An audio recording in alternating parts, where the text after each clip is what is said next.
the bell icon on YouTube and don't miss another update. ரஷ்யாவை வீழ்த்த முடியாது அப்படின்னு ஏறக்குறைய ஒட்டுமொத்த ஐரோப்பாவும் சொல்ல ஆரம்பிச்சிட்டார்கள். ஒவ்வொருத்தரா சொன்னது போக இப்ப 2-3 நாடுகள் சேர்ந்து அந்த கருத்துக்களை தெரிவிக்கிறாங்க. ஏன் அப்படின்னா எப்படியாச்சும் இந்த யுத்தத்தை முடிச்சு தொலைவோம் அப்படிங்கிற ஒரு எண்ண ஓட்டத்துக்கு அந்த நாடுகள் வந்துட்டாங்க. இப்படி வர்றதுக்கு முன்னாடி வரையும் இது இப்படி பத்தி எரியறக்கே என்ன காரணம்? அமெரிக்கா ஒரு பக்கம் எண்ணெய் ஊத்துச்சு. அது அமெரிக்காவோட குணம். அதை தள்ளி வச்சுட்டு பார்த்தோம்னா ஜெலன்ஸ்கி விலை போயிட்டாரு. ஜெலன்ஸ்கியை தேர்ந்தெடுத்ததுக்கான விலையை அந்த மக்கள் கொடுத்துக்கிட்டு இருக்காங்க. அதையும் தள்ளி வச்சுட்டு பார்த்தோம் அப்படின்னா எங்க ஒரு காலத்துல ரஷ்யா இதே மாதிரி நம்மளை தாக்கிருமோ அப்படிங்கிற அச்சம் உள்ள நாடுகள் தான். குறிப்பா போலந்து, பால்டிக் நாடுகள் தான் பெரிய அளவுல வாய் பேசி இப்ப டயர்டாகி ஐயையோ இது முடியவே முடியாது, ரஷ்யா நம்மளை ஆக்கிரமிக்கலாம் செய்யாது, ரஷ்யாவுக்கு எதிராக போமாட்டோம் அப்படின்னு சொன்னாலே நம்மளை விட்டுருவாங்க. அமெரிக்கா ரஷ்யாவோட நிலைப்பாடு இதுதான். அவனுங்களுக்கு எதிராக நம்ம போகக்கூடாது, நம்மளை ஃப்ரீயா வாழ விடுவாங்க அப்படிங்கிற எண்ண ஓட்டத்துக்கு 2 வருஷமா எதிர்த்துட்டு இருந்த நாடுகள் பூரா வந்துருச்சு. ஆனா புதுசா ஒரு நாடு எதிர்ப்பை நோக்கி போகுது. யாரா அது அப்படின்னு பார்த்தா ஸ்வீடன் தான். காரணம் என்னன்னே தெரியாம ஸ்வீடன் மக்கள் மத்தியில பெரிய பீதியை அங்க உள்ள அரசியல்வாதிகள் கிளப்பி விட ஆரம்பிச்சிருக்காங்க. ரஷ்யா நம்மளை தாக்க போகுது அப்படின்னு. ஆளுங்கட்சி கேட்கவே வேணாம். ரஷ்ய தாக்குதலை எதிர்கொள்ள மக்கள் எந்நேரமும் தயாரா இருக்கணும் அப்படின்னு இந்த அளவுக்கு கிளப்பி விடுற அளவுக்கு அங்க என்ன அரசியல் மாற்றம் வந்துச்சுன்னு நமக்கு தெரியல. ஆனா ரஷ்யா அந்த பக்கம் ஃபோக்கஸ் பண்ணுதா அப்படின்னு கேட்டா வெளிப்படையாவும் சரி மறைமுகமாவும் சரி ரஷ்யா கிட்ட அப்படி ஒரு திட்டம் இல்லை.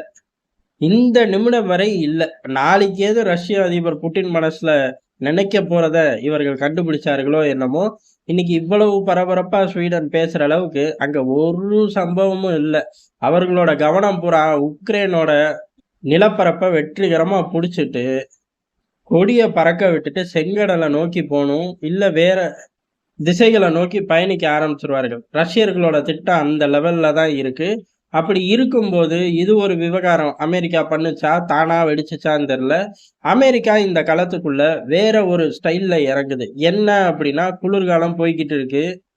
தாக்குதல் அப்படிங்கிறது இந்த குளிர்காலத்துக்கு நேர என்ன செஞ்சா ரஷ்யா குளிர்காலத்துல எப்படி தாக்குமோ அதுபடிதான் 1 வாரம் 10 நாளாவே செஞ்சுக்கிட்டு இருந்தாங்க. இறுதியில இப்ப என்ன நிலைமை? ஒட்டுமொத்த உக்ரைனும் குளிர்ல வாடுது. இதே மாதிரி முந்தைய வருஷங்களும் வாடுச்சு. அப்பெல்லாம் வாடும்போது ஜெனரேட்டர்களை கொண்டு வந்து கொடுத்தது மட்டும் இல்லாம ரஷ்யா 1000 குண்டுகளை வீசினாலும் சரி உக்ரைனை இருள்ல வைக்கவே முடியாது அப்படின்னு ரஷ்யாவை பார்த்து பேசின நபர்கள்லாம் இன்னைக்கு எங்க போனார்கள்னே தெரியல. அன்னைக்கு வந்த மாதிரி ஜெனரேட்டர்களும் வரல, வசனங்களும் வரல. ஆனா அன்னைக்கு எப்படி குளிர்ல கஷ்டப்பட்டார்களோ அதே போல இன்னைக்கும் அந்த மக்கள் குளிர்ல கஷ்டப்படுறார்கள். 2 மாசம் முன்னாடி வரை ஒழுங்கா இருந்த பவர் ஸ்டேஷன் தான் 2 வாரத்துக்கு முன்னாடி உக்ரைன் தேவையில்லாம செஞ்ச வேலையால ஒட்டு மொத்தமா பவரை மீண்டும் இழந்து தவிக்கிறது என்னமோ மக்கள் தான். இப்படி அந்த குளிர்காலத்தை ஒட்டி ரஷ்யா ஏற்கனவே என்னெல்லாம் பண்ணுச்சோ அதெல்லாம் இந்த வருஷம் நீ பண்ணு அப்படின்னு சொல்லி உக்ரைன் தூண்டுச்சு. ரஷ்யாவும் பண்ணுச்சு. இன்னைக்கு விளைவு அப்படிங்கிறது உக்ரைன் ஏறக்குறை இருள்ல தான் முழுகி கிடக்கு. அதே சமயம் பவர் வந்தாலும் பெரிய அளவு இந்த காலகட்டம் குளிரான காலகட்டம் அதை தாக்கு பிடிக்கிற அளவுல அங்க பவர் ஃபெசிலிட்டி இல்லை. ரஷ்யா வழக்கம் போலவே அடிச்சு உடைச்சு போட்டுருச்சு. ஆனா அதை மீட்டெடுக்கக்கூடிய நாடுகள் இந்த தடவை வரல, வசனங்களும் வரல. இப்படி ஐரோப்பா இருக்கும்போது அமெரிக்கா தன் ஏதாச்சும் ஒரு ஸ்க்ரூவை போட்டு இழுத்துக்கிட்டு தான் இருப்பார்கள். சும்மா இருக்கவே மாட்டாங்க. அமெரிக்க ஏஜென்சிகள் ஒரு விஷயத்த சொல்லியிருக்கார்கள். என்ன அப்படின்னா இது உக்ரைனுக்கு நல்லதா கெட்டதானே தெரியல. காரணம் என்னன்னா அமெரிக்கா செய்யற எல்லா விஷயமும் வெளிப்படையா பார்த்தா நல்லது மாதிரி தெரியும், முடியும் போது கெட்டதா மாறிடும்.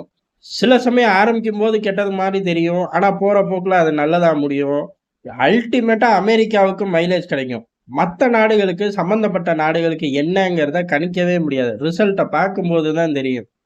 உதாரணத்துக்கு இப்ப சமீபத்துல நடந்த ஆப்கான் விவகாரத்தையே எடுத்துக்கலாம். வெளியேறினது மூலியமா அமெரிக்காவுக்கு அசிங்கம் அப்படிலாம் பேசிக்கிட்டு தெரிஞ்சாலும் அமெரிக்கா வெளியேறின அப்பாடு பாகிஸ்தானுக்கு தான் அதல பாதாளத்துல போயிருச்சு. பினான்சியலாவும் சரி டெரரிஸ்ட் வகையிலையும் சரி சிக்கி சின்ன பின்னமா ஆகுறாங்க. கொஞ்ச நாளைக்கு முன்னாடியே இந்த பைப்ல ஆப்கானை விட்டு கிளம்பி இருக்கலாமோன்னு தோன்ற அளவுக்கு பாகிஸ்தான் சிக்கிக்கிச்சு.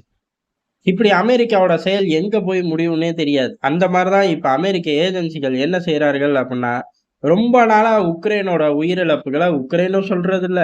ஆதரிக்கக்கூடிய நாடுகள் ஐரோப்பாவாகட்டும், அமெரிக்காவாகட்டும் சொல்றதில்ல. அட்லீஸ்ட் கதாநாயகன் பிரிட்டன் உளவுத்துறையாச்சும் சொல்லியிருக்கலாம்.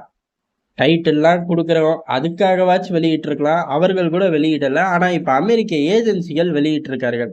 5,00,000 நபர்கள் இறந்திருக்கலாம். இல்ல அடிபட்டு களத்துல இருந்து வெளியேறி இருக்கலாம்.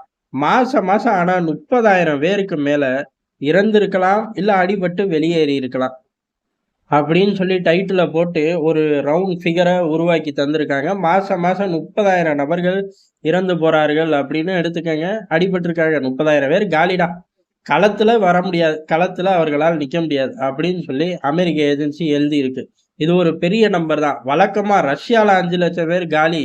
மாசம் மாசம் 30,000 பேர் காலி அப்படின்னு வெளியிடுற ஆட்கள் இந்த பக்கம் வெளியிட்டிருக்கார்கள். அது மட்டும் கிடையாது. வழக்கமா 2 வருடங்களா போர் நடந்துகிட்டே இருக்கு. அப்படி போர் நடக்கும்போது, இப்ப இந்த 4 மாதங்கள் மட்டும் ஹாஸ்பிட்டலுக்குள்ள வர உக்ரைன் ஆட்கள், அதாவது அடிபட்டு வர ஆட்களோட எண்ணிக்கை அப்படிங்கிறது தாறுமாறா உயருது. இது எத காட்டுது அப்படின்னு அங்க உள்ள பேர் சொல்ல விரும்பாத ராணுவ வீரர்கள் கிட்ட கேட்கும்போது, ரஷ்யாவோட ஆயுத பலம் கூடிக்கிட்டே தான் இருக்கு. குறையவே மாட்டேங்குது. அவர்களுக்கு தேவையான ஆயுதங்கள் தேவையான நேரங்கள்ல களத்துக்குள்ள பம்ப் ஆயிருது. எங்ககிட்ட அப்படி கிடையாது. அதனால எங்க உயிர விடுறத தவிர பல சந்தர்ப்பங்கள்ல வேற வழியே இருக்குதில்ல. அப்படின்னு வேதனை தெரிவிச்சிருக்காங்கன்னு அமெரிக்க ஏஜென்சிகள் வெளியிட்டிருக்கார்கள். ஆயுதம் குடுக்க வேண்டியதே நீங்க தானப்பா. அவனுங்க கிட்ட ஏற்கனவே ஃபேக்டரி இருக்கா? இல்ல ஏற்கனவே ஆயுத சந்தையில அவனுங்க ஒரு பிளேயராவாச்சும் இருந்திருக்காங்களா? வேடிக்கைய தான் பார்த்துருக்காங்க. அவனுங்கள போய் பெரிய நாட்டுக்குள்ள இறக்கி விட்டு, இப்ப அந்த தகவலை எல்லாம் வெளியில விடுறது எதற்கு அப்படின்னு தெரியல. ஒருவேளை அபிஷியலா கலந்துக்குவோம்னு முடிவு பண்ணிட்டார்களா? இல்ல இந்த தகவல்கள பம்ப் பண்றது மூலியமா மீண்டும் ஒரு ஆதரவ கொண்டு வர முடியும் அப்படின்னு அமெரிக்கா நம்புதான்னு தெரியல. காரணம் அமெரிக்காவோட ஏஜென்சிகள் தான் இத பிரேக் பண்றார்கள். ஏஜென்சி தானா பிரேக் பண்ணியிருக்காது. மேக்ஸிமம் யாராச்சும் குடுத்து தான் பிரேக் பண்ணுங்க அப்படின்ருப்பாங்க. அதனால ரஷ்யா உக்ரைன் யுத்தத்துல ரஷ்யா முதல் நாள்ல இருந்து வெற்றியை நோக்கி தான் போகுது. என்ன ஒண்ணு பைய போகுது. ஆனா முதல் நாள்ல இருந்து தோல்வியை நோக்கி போற உக்ரைன் நிறைய விஷயத்தை இழக்கிறார்கள். உக்ரைன் மக்களோட வாழ்வாதாரம், எதிர்காலம் எல்லாமே கேள்விக்குறி ஆகிக்கிட்டே இருக்கு. எப்ப இதுல இருந்து மீண்டுவார்கள் அப்படிங்கிறது அவர்களுக்கே தெரியாது. ஒரு லக்குல கூட இந்த டேட்டுக்குள்ள நாங்க தப்பிச்சிருவோம். என் பிள்ளைக்கு ஒரு 10 வயசு வரும்போது இந்த பிரச்சனையெல்லாம் முடிஞ்சு தப்பிச்சிருவோம் அப்படின்னு கூட தோராயமா கூட ஒரு டேட்ட சொல்ல முடியாத நிலைமையில அந்த மக்கள் தவிச்சுக்கிட்டு இருக்கார்கள். அப்படி தவிக்கும் போது ஜெலன்ஸ்கியை கூப்பிட்டு முடிச்சுக்க அப்படின்னு சொன்னா முடிச்சுக்க போறார். அவர் என்ன பெஞ்சமின் நெத்தன்யாகுவா? அமெரிக்காவை எதிர்த்துட்டு தொடர்ந்து போறதுக்கு அதெல்லாம் ஒண்ணும் கிடையாது. அமெரிக்கா தான் இங்க சிக்னல் குடுக்கணும். அவர்கள் இன்னமும் ஏதோ ஒரு திட்டம் வச்சிருக்கார்கள். அது வெயிட்டா பெரிய பேக் ஃபயரா அமெரிக்காவுக்கு ஆகப் போதா?